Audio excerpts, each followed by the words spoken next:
Hello friends, Christmas வந்தாச்சு இல்லையா? முறுக்கு மாவு செய்முறை விளக்கம் போடலான்னு தான் வீடியோ எடுத்திருக்கேன் பாருங்கள். 2 கிலோ மாவு பச்சரிசின்னு கடையில் கேட்டு வாங்கிக்கோங்க. அதை நல்லா தண்ணியில் போட்டு கழுவி வெயிலில் காய வச்சு எடுத்து வச்சுக்கலாம்.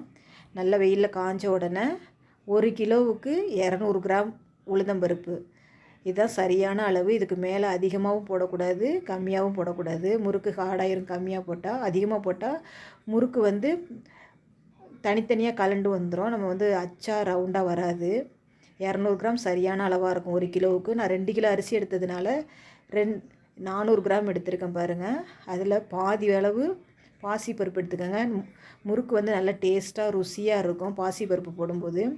2 டம்ளருக்கு 1 டம்ளர் பாசிப்பருப்பு போடலாம், ரொம்ப சுவையாக இருக்கும். உளுந்தம்பருப்பு நல்லா கம கமன்னு வாசனை வரும். நல்ல பொன்னிறமாக வறுத்தெடுத்து வேற ஒரு பாத்திரத்துக்கு ட்ரான்ஸ்ஃபர் பண்ணிக்கலாம். அதே வானலில் பாசிப்பருப்பும் வறுத்துக்கலாம். நல்லா செவந்துரு வர வரைக்கும் வறுத்துக்கலாம் பாருங்கள். இந்த அளவு போதும். ரொம்ப கருக விடக்கூடாது. அடுப்பை லோ ஃப்ளேமில் தான் வச்சு வறுக்கணும். ஃபுல்லில் வச்சிங்கனாக்கா சீக்கிரமாக கருகிடும். அடுத்து 100 கிராம் இட்லி அரிசி, பொன்மணி அரிசி எடுத்துருக்கேன். இது எதுக்கு போடுறேன்னா, முறுக்கு நல்லா மொறு மொறுன்னு இருக்கும். எவ்வளோ நேரம் ஆனாலும் அந்த கிறிஸ்பி தன்மை மாறாது. நல்லா கரகரன்னு இருக்கும் பாருங்கள். அதுக்கு தான் இந்த அரிசி பொரித்து போடுறது.